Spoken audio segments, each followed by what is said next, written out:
నమస్తే న్యూస్ 333 కి స్వాగతం। ఈ రోజు నగరంలో ప్రధాన అంశాలు। ఎయిర్పోర్ట్ కార్మికులకు 12 రోజులు దీక్ష చేస్తున్నా పట్టించుకోని ప్రభుత్వం, అండగా నిలుస్తున్న ప్రజా సంఘాలు। కార్మిక జీవితాలు ప్రశ్నార్థకం, ఉద్యోగం లేదు, ఉపాధి అసలు లేదు, హామీ ఇచ్చిన ప్రభుత్వం కనబడట్లేదు। విశాఖ ఎయిర్పోర్ట్ ప్రైవేట్ కార్మికుల పరిస్థితి అయోమయం, ప్రజా సంఘాలు ఏమంటున్నారో ఒక్కసారి చూద్దాం। జై ఆంధ్ర, జై ఆంధ్ర, జై జై ఆంధ్ర। ఈరోజు 12 రోజుల నుంచి ఇక్కడ విశాఖ ఎయిర్పోర్ట్ దగ్గర కాంట్రాక్ట్ కార్మికులు ధర్నాలు చేస్తున్నారు, వాళ్ళ బాధలు చెప్పుకుంటున్నారు। మమ్మల్ని పట్టించుకోండి, మాకు పునరావాసం ఏర్పాటు చేయండి, మీరు ఏదో భోగాపురం ఎయిర్పోర్ట్ కట్టేసి మీరు మమ్మల్ని అందరినీ వదిలేసి మీరు అక్కడికి వెళ్ళిపోయారు, ఇక్కడ మా పరిస్థితి ఏంటని చెప్పి 12 రోజుల నుంచి కుటుంబాలతో సహా ఇక్కడ కూర్చొని ఎండనక వాననక కూర్చుంటే కనీసం కూటమి ప్రభుత్వం ఏమాత్రం పట్టించుకోవట్లేదు।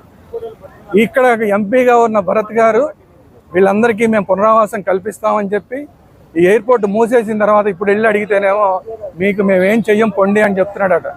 ఎంత దుర్మార్గం ఇంకా ఉంటుంది అసలు ఎక్కడన్నా? ఇలాంటి నాయకులు మనకు అవసరమా? భరత్ గారికి ఈరోజు సీరియస్గా చెప్తున్నాం, మీరు బాలకృష్ణకి అల్లుడు అయితే అవ్వచ్చు, చంద్రబాబు నాయుడు గారికి ఏదన్నా మీరు చుట్టం అయితే అవ్వచ్చు, కానీ ఇంతమంది కార్మికులు ఉసురు పోసుకున్న మిమ్మల్ని ఎట్టి పరిస్థితుల్లోనూ కూడా విశాఖపట్నం ఒక నాయకుడిగా రాబోయే రోజుల్లో గుర్తించదు। దీని ఎఫెక్ట్ మీకు ఖచ్చితంగా తగులుతుంది భరత్ గారు అని చెప్పి ఈ సందర్భంగా హెచ్చరిస్తాం। వీళ్ళందరూ ఎలాగైతే చెమటలు కక్కుతున్నారో రాబోయే రోజుల్లో మీకు రాజకీయంగా చెమటలు కక్కిస్తామని ఈ సందర్భంగా హెచ్చరిస్తున్నాం। అదే సందర్భంలో లోకేష్ గారిని కూడా వీళ్ళందరూ వెళ్ళి కలిస్తే వీళ్ళ సమస్యలు పరిష్కరిస్తామని చెప్పారు, కానీ ఈ రోజు దాకా పరిష్కారం కాల।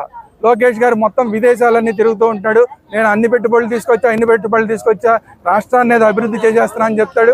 ఇంత చిన్న సమస్యల్ని పరిష్కరించలేని మీరు రాష్ట్రాన్ని అభివృద్ధి చేస్తున్నారంటే ఎలా నమ్మాలి మిమ్మల్ని? కాబట్టి వీళ్ళ సమస్యలు మీరు పరిష్కరించకపోతే కూటమి ప్రభుత్వం ఖచ్చితంగా వ్యతిరేకతను ఎదుర్కోవాల్సి వస్తుందని చెప్పి లోకేష్ గారికి కూడా తెలియజేస్తున్నాం। అలాగే లోకల్గా విశాఖపట్నంలో ఇంతమంది ఎమ్మెల్యేలు ఉన్నారు, లోకల్ ఎమ్మెల్యే గణబాబు ఉన్నారు, కానీ ఏ ఎమ్మెల్యే కూడా వీళ్ళ సమస్యలు పరిష్కరించట్లేదు। వీళ్ళందరికీ కూడా హెచ్చరిస్తున్నాం। ఇప్పుడు వీళ్ళందరూ కూడా అక్కడ చూడండి, మీరు ఒక్కసారి చూడండి, వంట వార్పు కార్యక్రమం చేస్తున్నారు। ఇలా వంట వార్పు కార్యక్రమం చేస్తున్న వీళ్ళు ఎలాగైతే ఆ బాణాలీలో కూరగాయలు వేసి మాడబెడుతున్నారో మీకు కూడా ఈ ఎమ్మెల్యేలందరికీ గణబాబు గారితో సహా అందరికీ రాజకీయంగా కింద మంట పెట్టి ఇలాగే ఉడికిస్తారు ఈ కార్మికులు, మీరు వెంటనే సమస్యను పరిష్కరించకపోతే అని చెప్పి హెచ్చరిస్తున్నాం।